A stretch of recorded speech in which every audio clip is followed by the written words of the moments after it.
Halo, halo, apa kabar Anda semua? Apa kabar ini harinya hari Sabtu akhir pekan ya? Semoga Anda bisa menikmati akhir pekan ini dengan santai dan saya lihat ini jam berapa waktu belakangan ini Bung Rocky kelihatannya sibuk mondar-mandir sana sini dan saya nggak selalu dapat dalam situasi di tengah perjalanan ini dengan Bung Rocky gitu. Iya, saya dari Semarang Hmm, di UNES, hmm. Universitas Negeri Semarang. Semarang, ya, Ada ya. dosen-dosen berkumpul di situ, mahasiswa yang mungkin ada 700 orang gitu. Hmm, hmm, Dan minta semacam ya kuliah umum tentang hmm, keadaan itu. Kemarin saya bersama mantan ketua KPK itu Abraham Samad, hmm, ada hmm, rektor di situ segala macam. Jadi hmm, terlihat bahwa ada gairah baru di dalam universitas untuk memulai kembali yang kita sebut oposisi akademik. Jadi hmm, beroposisi karena ingin membantah dalil-dalil dari para capres atau hmm. dari Presiden Jokowi sendiri itu menunjukkan ada gairah baru untuk menumbuhkan harapan, dan itu yang saya harus layani. Jadi maaf betul para penonton kadang-kala nggak sempat, semalam juga nggak sempat. Jadi sebetulnya bangsa ini lagi berupaya untuk memberitahu bahwa ada yang nggak beres di negeri ini. Dan Hmm. itu yang dimulai dari awal, ada semacam ketakutan para rektor. Lama-lama rektornya berani juga tuh. Karena itu saya sebut kemarin UNES itu kan mengundang saya, ini kan universitas negeri, tapi Ya. mereka ambil risiko. Saya Hmm. pujikan itu. Jadi UNES itu jadi universitas nekat sekali. Ya, ya. Ini saya lihat Anda, waduh, kayaknya dari satu perguruan tinggi ke perguruan tinggi lain dalam beberapa waktu belakangan ini dan pindah bukan hanya di Jawa tapi sampai di luar Jawa kan gitu. Ya, itu jadi semacam connecting the dots of opposition melalui Yes. kampus kan. Jadi Ya. titik-titik oposisi itu tumbuh terus. Kalau buruh kita tahu akan konsolidasi buruh jalan terus, bahkan demo dokter-dokter, sekarang mahasiswa mulai bergairah lagi. Semua menunjukkan bahwa ada satu lapisan masyarakat yang tidak puas dengan proses politik hari ini. Apalagi mereka selalu menganggap bahwa kenapa sih mesti minta restu dari Pak Jokowi itu. Bukankah Pak Jokowi itu harusnya jadi orang yang kalau memilih seseorang ya seseorang aja tuh. Kalau mau ke Ganjar ya Ganjar aja, jangan ke Ganjar kasih kasih Hmm. bumbu-bumbu juga pada Prabowo, Hmm. pada Erick Thohir segala macam. Jadi mereka melihat bahwa ada inkonsistensi di dalam kepemimpinan Jokowi. Jadi seolah-olah Jokowi itu adalah ketua semua partai. Nah, itu yang berbahaya sebetulnya. Ya, Karena ya, di ya. ujung bisa juga Jokowi akhirnya memilih seseorang dan meninggalkan yang lain. Nah, di situ dia akan disebut sebagai pengecut atau pengkhianat sebetulnya. Ya, Jadi ya. ada etika baru yang ingin mereka tegakkan. Silakan presiden cawe-cawe, tapi cawe-cawe untuk satu orang aja, jangan semuanya. Dia cawe-cawe ini, itu artinya dia nggak punya prinsip sebagai Ya, ya, ya. presiden, sebagai kepala negara apalagi. Ya, oke, oke. Saya senang Anda connecting the dot gitu ya. Anda bukan menjadikan apa? Jadikan little red dot. Singapura kan dulu sebutnya little red dot oleh Pak Habibie. Sekarang tiba-tiba Habibie. a big red dot itu ya karena pasirnya nambah terus dengan membeli pasir dari Indonesia dan jadikan wilayah Singapura tambah besar itu. Ya, tuh Indonesia akhirnya memperluas dots-nya Singapura kan. Dulu kan kita anggap ya Singapura itu apa sih, itu negara kecil kan.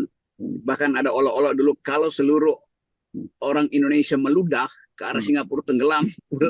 Singapura sebagai pulau tuh. Ini sekarang dia justru memperlebar dan kita yang diolok-olok oleh Singapura karena menganggap Indonesia udah nggak punya cara lain selain presidennya jadi agen properti buat IKN di Singapura kan. Jadi itu sebetulnya tuh bukan sekedar bahaya secara ekosistem pertahanan, tapi juga secara moral kita kita akhirnya jadi bahkan olok-olok dari bukan di pemerintah tapi rakyat Singapura yang melihat absurd betul Presiden Jokowi jualan properti di IKN ke Singapura, bahkan ke Singapura. Jadi dia jadi dulu kita sebut sales promotion boy. Ya, ya. Oke. Kalau dari obrolan kita ini saya jadinya tadinya saya mau ngajak ngobrol soal soal KPK ya, tapi mungkin KPK kita jadikan topik berikutnya. Justru saya terlebih tertarik soal IKN, Singapura dan juga cawe-cawenya Pak Jokowi yang masih terus berlanjut. Karena ada beberapa event yang terjadi beberapa hari ini ada momen penting. Misalnya kemarin itu Perindo itu yang sebelumnya sudah menyatakan bahwa 7 juta etnis Tionghoa itu akan mendukung capres pilihan Pak Jokowi itu kemarin sudah menandatangani kontrak kerjasama dengan PDIP untuk mengusung Ganjar Pranowo. Itu artinya kan berarti ya ini pilihannya Pak Jokowi dong kalau Perindo mengalihkan dukungannya ke Pak Ganjar Pranowo. Itu satu.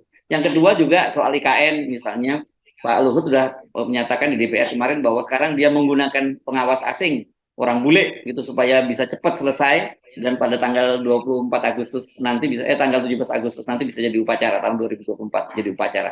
Saya kira dua topik itu dua itu meskipun kelihatannya topiknya berbeda tapi saling berkaitan itu. Kelihatannya ada percepatan, ada upaya untuk memberi kepastian bahwa IKN itu harus jadi bagian juga dari kampanye penerus Jokowi itu Ganjar. Kan orang melihat apa sebetulnya yang akan dikampanyekan nanti. Kalau misalnya dalam 1-2 bulan ini mulai ada beho segala macam, aspal mulai dilebar di KN, nah itu akan jadi kampanye buat Ganjar dengan alasan bahwa Ganjar akan tunduk pada program-program Jokowi. Lalu lembaga survei akan dikerahkan kembali untuk mengangkat nama Ganjar. Lalu Presiden Jokowi akhirnya memutuskan oke, karena Ganjar elektabilitasnya makin tinggi, maka seluruh endorsement dia pindah ke Ganjar. Lalu Prabowo ditinggalkan. Lalu soal-soal lain juga diabaikan. Jadi kelihatannya Jokowi ini memang ya, saya mau hindari kata licik, tetapi di dalam politik ada kata ulet itu, bukan ulat ya, ulet, gigih untuk mencari celah tuh dengan memperpanjang jabatan Pak Firly, itu artinya secara sinyal KPK tetap dikendalikan oleh Pak Jokowi, itu berarti beberapa sprindik yang ada di kantong Pak Jokowi bisa diancamkan pada beberapa pihak supaya mendekat ke Ganjar tuh. Jadi kelihatannya masa-masa ini adalah masa di mana orang mau diuji sebetulnya. Apakah presiden kita mampu untuk mengendalikan keadaan atau justru dia memperparah keadaan? Karena kalau dia cawe-cawe terus, itu partai-partai yang juga tadinya bersabar untuk terima endorsement Jokowi mungkin berpikir ulang bahwa oke, kalau begitu kita masing-masing aja face to face, kacau-kacau dah. Kan kira-kira itu kan. Tapi tetap ini kita menunggu sebetulnya PDIP maunya apa di dalam soal ini. Tiba-tiba ada sinyal supaya Demokrat ikutlah gabung dengan PDIP, bujuk-membujuk itu. Jadi kelihatannya ada satu keinginan untuk mengatur hasil akhir pemilu. Kira-kira itu. Jadi perencanaan kecurangan terlihat sejak sekarang. Jadi ini pun kelihatannya kan sinyal yang seperti saya sebut tadi dengan Perindo ke sana dan sebelumnya juga PAN itu sudah menjajaki kerjasama dengan PDIP itu kan menunjukkan ini berarti Pak Jokowi itu tidak sepenuhnya dong mengendorse Pak Prabowo gitu. Kita belum sampai kepada kesimpulan bahwa dia akan mendukung penuh Ganjar. Tapi bisa aja dia main di dua kaki gitu. Jadi nanti benar seperti Anda akan lihat siapa yang surveinya paling tinggi ya dia akan dukung itu all out gitu. Walaupun sebetulnya survei tinggi itu kan bisa direkayasa. Oh iya, iya. Jadi Pak Jokowi misalnya akan kasih alasan, maaf ya Pak Prabowo karena survei Ganjar udah tinggi dan saya tetap tegak lurus dengan perintah Ibu Mega sebagai kader tuh. Lalu ketegangan kecil terjadi lagi tuh. Tetapi ini udah di ujung dan itu artinya kecemasan publik itu bisa menghasilkan kerusuhan pada akhirnya. Kan orang makin lama makin jengkel juga nih ya. PDIP sendiri juga mungkin jengkel tuh. Karena faksi-faksi di PDIP merasa kenapa Presiden Jokowi nggak pernah konsisten tuh. Kan itu juga yang menunjukkan betapa berantakannya faksi-faksi di PDIP mau cari selamat. Nah itu menunjukkan bahwa dia ada kepala negara yang sangat oportunistis tuh. Dia mau cari selamat dengan memainkan keadaan, dengan mempermainkan ketua-ketua partai. Satu waktu ketua-ketua partai ini betul-betul bisa ambil to be or not to be dengan Jokowi itu. Nah kalau itu terjadi berantakan semua perencanaan Jokowi karena tetap di publik terlihat bahwa ya posisi Ganjar itu di rumah. Tapi PDIP juga tahu bahwa kalau Ganjar akhirnya ditinggalkan oleh Jokowi maka dia makin lemah tuh. Ya. Karena itu tuker tambah pragmatis terjadi lagi antara Jokowi dan Megawati di belakang layar. Tapi yang di belakang layar itu kita tahu buat Megawati yang penting Ganjar yang udah dia putuskan itu moncer dulu. Ya. Nah buat Jokowi yang penting Megawati tahu buat tanpa Jokowi Ganjar nggak bakal moncer. Jadi itu intinya sebetulnya di antara dua maklar ini aja politik Indonesia ditentukan dan yang lain jadi penonton.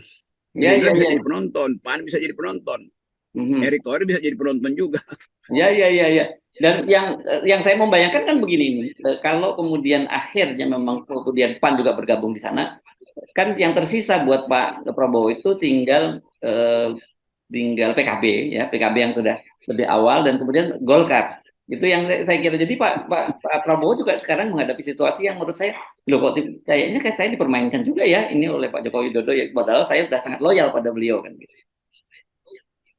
Iya, apalagi kalau Golkar berhasil dibujuk lagi, kan Hmm. tetap Golkar ada aja komorbidnya tuh, Ya. bisa ditekan lagi tuh. Ini pertandingan psikologi aja sebetulnya. Orang seperti Erlangga mungkin juga merasa bahwa ya oke, daripada ribut-ribut mending ikutin aja keinginan Jokowi. Ini intinya. Nah, dari segi pengalaman tentu Pak Prabowo paham keadaan semacam ini. Walaupun poster gede-gede udah ditulis bahwa Gerindra bersama Jokowi menyelamatkan Ya, ya, Indonesia, di mana-mana dipasang itu, kita nggak tahu yang pasang itu Jokowi atau Prabowo yang pasang. Jadi sebetulnya poin kita selalu adalah kepastian tuh. Dan Pak Prabowo juga terlalu lama untuk memastikan calon wakil presidennya kan. Seolah-olah memang harus ada semacam blessing dari Pak Jokowi. Ya jelas kenapa Pak Prabowo ada di kabinet itu.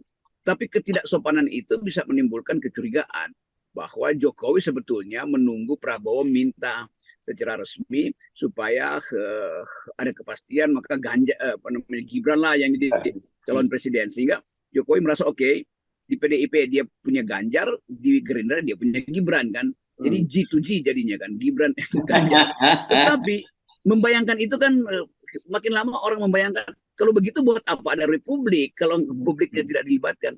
Mengapa demokrasi akhirnya jadi permainan 2-3 orang aja kan? Nah ini yang akan saya juga akan ikut memobilisasi opini publik masyarakat sipil untuk menolak cara-cara semacam itu. Jadi betul-betul demokrasi dibajak hanya untuk kepentingan yang disebut power elite. Ya. Dan kalau kita cermati sekarang kan kita selama ini terkesan bahwa yang dihajar itu yang dikuyo-kuyo kalau orang Jawa menyebutnya itu hanya Anies Baswedan begitu ya. Ternyata setelah kita cermati sebenarnya partai-partai yang mendukung Pak Jokowi juga di pemerintah juga diperlakukan yang sama, itu baik pada PDIP maupun Pak Gerindra, Pak Prabowo gitu. Yaitu artinya kesetiaan partai-partai ini yang bahkan Gerindra yang memaksakan diri sebetulnya untuk masuk dalam kabinet demi alasan menyelamatkan bangsa itu nggak dihargai oleh Jokowi kan. Ya. Kan mestinya Pak Jokowi menganggap bahwa Gerindra telah berkorban itu, yang dia sebetulnya punya potensi beroposisi. Tapi kepatriotan Pak Prabowo itu bisa kita pahami. Dia akhirnya menyerah demi bangsa tuh. Dia nggak mau beroposisi, dia membantu Pak Jokowi. Seluruh narasi Gerindra setelah 2019 adalah upaya untuk memperbaiki citra Indonesia bahkan di luar negeri. Nah itu Prabowo banyak mengambil risiko untuk memulai mengembalikan profil Indonesia yang lemah hari-hari ini di forum internasional kan. Kan Prabowo mondar-mandir di semua forum internasional untuk memberitahu bahwa Indonesia ada potensi untuk memimpin kembali ASEAN, ada potensi untuk bermain secara strategis di Indo-Pasifik. Kan itu semua itu. Tapi mungkin Pak Jokowi juga merasa wah dengan cara itu berarti penguatan Prabowo sebagai figur politik Asia itu akan melampaui dia tuh. Ada juga kecemburuan semacam itu tuh. Demikian juga misalnya PDIP yang merasa bahwa loh kok Bung Karno akhirnya pindah ke Prabowo tuh. Kan watak politik internasional Bung Karno akhirnya dipakai dengan bagus oleh Prabowo. Bahkan yang terakhir mengambil risiko untuk mengusulkan referendum di Ukraina. Itu kan sesuatu yang juga pernah dipikirkan oleh Bung Karno dalam soal penyelesaian semua konflik ya referendum aja, walaupun itu mengganggu proksi-proksi politik antara Cina dan Rusia misalnya atau NATO dengan Ukraina. Tetapi Prabowo mengambil jalan untuk mewujudkan kembali kedaulatan Indonesia di dalam pertarungan ide-ide besar dunia. Nah ini bagian yang saya kira dihitung juga oleh Gerindra tuh. Atau sebaliknya kecemburuan itu datang dari PDIP yang tadi menganggap bahwa cara berpikir Bung Karno justru lebih dipahami oleh Prabowo ketimbang Ganjar. Kira-kira begitu. Ya, tapi yang saya kira saya cermati bagaimanapun juga dalam kelihatannya PDIP sangat memahami psikologinya Pak Jokowi ya, karena saya kira ada dua saja agenda Pak Jokowi kenapa terus mau cawe-cawe itu. Satu, bagaimana terus menjaga keberlangsungan dinasti politiknya. Kedua, itu mempertahankan bagaimana legasi-legasi yang dia buat. Dalam hal ini IKN kan itu ya, Bung Rocky, dan PDIP paham Pak Jokowi punya persoalan ingin agar Gibran naik kelas, Bobi juga menantunya naik kelas jadi gubernur, dan belakangan Kaisang tentu yang ingin juga jadi wali kota. Cuman yang anak muda ini katanya rebel gitu. Sementara ini bisa mengganggu hubungan Pak Jokowi dengan PDIP karena dia malah muncul pakai kaos PSI gitu. kelihatannya faktor utamanya adalah pengetahuan Ibu Mega terhadap ambisi Jokowi. Jadi Yes. Ibu Mega akhirnya melayani juga ambisi Jokowi dan Ya. mengumpankan sesuatu yang kira-kira Ibu Mega mau bilang, udahlah Anda sebetulnya dari awal adalah kader saya tuh. Tetapi karena Anda presiden, maka beberapa keistimewaan ada di Anda. Tetapi sekarang sebaiknya Anda bergabung juga nanti. Legasi Anda kan nggak mungkin dipertahankan atau diamankan selain oleh partai Anda sendiri. Kira-kira begitu psikologinya Ya. kan. Ya. Dan Ya. Ya. tentu Pak Jokowi juga merasa, iya kalau PDIP ya udah lebih aman karena nggak perlu lagi curiga kiri kanan tuh. Walaupun Mega tetap curiga jangan-jangan Jokowi mau jadi ketua partai. Tetapi kan itu bisa diselesaikan internal karena udah dipasang ada Puan di situ, ada Prananda di situ. Jadi settingnya PDIP udah stabil, baru dia undang Jokowi untuk masuk tuh. Jadi nggak Ya. mungkin Jokowi lakukan semacam politik muldokoisasi ke dalam PDIP kan. Kan itu intinya tuh. Nah pada saat yang sama tentu Gerindra berhitung dengan psikologi yang sama bahwa ya udah kalau begitu ya silahkan Pak Jokowi sepenuh-penuhnya pada PDIP sehingga Prabowo bisa head to head dengan Ganjar itu. Ini sebelum kita menghitung faktor Anies yang juga makin lama makin tumbuh keyakinan di dalam para relawan Anies untuk duel politik di luar sistem elektoral. Jadi bayangkan misalnya kalau akhirnya diputuskan oke, Prabowo versus Ganjar. Pertanyaannya Jokowi di mana? Jokowi pasti akan pindah ke Mega tuh. Kan itu dasarnya. Lalu mungkin Anies juga merasa ya udah kalau begitu saya ke Prabowo aja tuh dan konflik internal antara Prabowo dan Anies bisa diselesaikan. Sehingga memang bagus juga cuman ada dua partai. Itu partai koalisi antara Jokowi dan Mega, sebut aja begitu, dan koalisi antara Anies dan Prabowo. Karena Anies tetap membawa suara Islam yang diperlukan oleh Prabowo. Kita cuma membayangkan itu sebagai skenario ya, bukan usulan. Iya, iya, iya. Dan kedua yang itu soal kepentingan dari dinasti. Yang kedua itu soal IKN. Ya. Ini kelihatannya betul-betul sekarang ini itu yang jadi salah satu obsesi utama dari Presiden Jokowi, dan itu juga sekali kalau tadi Anda menyebut bahwa Ibu Megawati memahami psikologinya Pak Jokowi, dalam hal IKN Pak Luhut ini yang memahami psikologinya Pak Jokowi, karena kemarin dia di DPR menyatakan bahwa dia sudah lapor pada Pak Jokowi, sekarang pengawasnya itu pakai bule di IKN gitu supaya bisa segera beres gitu ya. Dan padahal kita tahu sebenarnya persoalannya bukan bule atau tidak bule, tapi banyak sekali persoalan yang menjadikan itu kenapa sampai sekarang investor nggak masuk dan pembangunannya juga tidak jelas.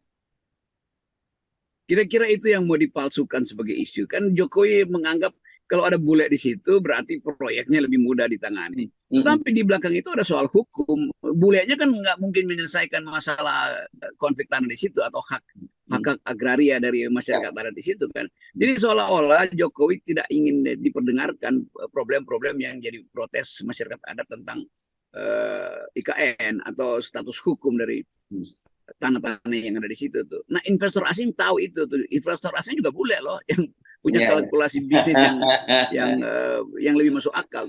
Jadi bule yang dimaksud dia mau mengawasi kalau investor asing yang juga bule udah menyatakan lampu hijau untuk masuk. Kan belum ada lampu hijau. Jadi apa yang mau diawasi itu kan? Nggak ada bahkan MOU-nya batal semua. Tetapi PDIP tahu bahwa Jokowi memang doyan untuk terus mimpi tentang IKN. Maka disodorkanlah itu tuh. Nah Pak Luhut tentu secara strategis berpikir bahwa ya sebagai Menko dia mesti pastikan bahwa proyek-proyek yang dirancang oleh kabinetnya mesti sukses kan. Lepas dari skala ekonominya masuk akal apa nggak masuk akal, sebagai Menko tentu dia mesti bilang ya ini masih bisa diatasi dengan cara mempekerjakan seorang bule atau beberapa orang bule sebagai pengawas. Jadi itu juga akan menimbulkan sentimen baru tuh, kenapa mesti bule, apa nggak cukup anak-anak ITB sama anak-anak UIR tuh teknisi lokal untuk mengawasi, kan cuma mengawasi gali-gali beton di situ kan. Kalau soal infrastruktur yang lebih rumit ya itu gampang aja tuh. Tapi ini kan persiapan awal kan cuma gali-gali beton, gali-gali tanah di situ sama gali-gali tanah bangun beton ya. Oke. Jadi saya kira kalau kita lihat tanda-tandanya ini ya, Bung Rocky, ini memang ada tanda semua bisa jadi semua yang dimimpikan oleh Pak Jokowi itu bisa berantakan kalau kita lihat konfigurasinya sekarang ini ya, karena bisa jadi seperti yang Anda sebutkan tadi, orang-orang yang selama ini mencoba ya menahan diri menyatakan oke lah gue ikuti apapun maunya Pak Jokowi supaya gue tetap aman. Tapi melihat situasi sekarang loh, kok ini makin nggak kita bisa pahami manuvernya dari Pak Jokowi itu. Saya bisa bayangin wataknya Zulkifli yang juga dulu aktivis, Suatu waktu mungkin dia merasa ada konyol juga nih Presiden Jokowi. Demikian juga Erlangga yang dikelilingi anak-anak muda yang paham bahwa Golkar sebetulnya mesti tumbuh sebagai partai modern, bukan partai yang diumpankan dalam politik cawe-cawe. Jadi suara anak-anak muda ini juga harus kita pertimbangkan, yang sangat mungkin melihat bahwa kepastian politik itu bukan mengikuti Jokowi, tetapi tunduk pada prinsip-prinsip bahwa apa yang diputuskan partai itu harusnya itu yang diunggulkan, bukan nunggu Pak Jokowi punya mimpi atau Ibu Mega berbalik arah lagi. Jadi sebetulnya kepastian politik ini kan tinggal 100 hari itu. Nah, makin lama variabelnya makin rumit karena kita mengerti agenda ini mesti diselesaikan. Apalagi kalau kita lihat ke belakang, begitu banyak kasus yang akan diungkapkan untuk hal-hal yang ya mungkin kadang-kala terlihat sebagai sumir tapi akan dipastikan untuk mengganggu. Saya baca di media massa Nasdem, Sugeng Suparwoto, kemudian di-upload bahwa melakukan semacam kriminal atau pelecehan seksual. Itu juga bagian dari demoralisasi sebenarnya pada Nasdem. Nah, begitu juga di partai-partai lain, pola yang sama akan dilakukan. Kita lihat terlalu dibesar-besarkan itu.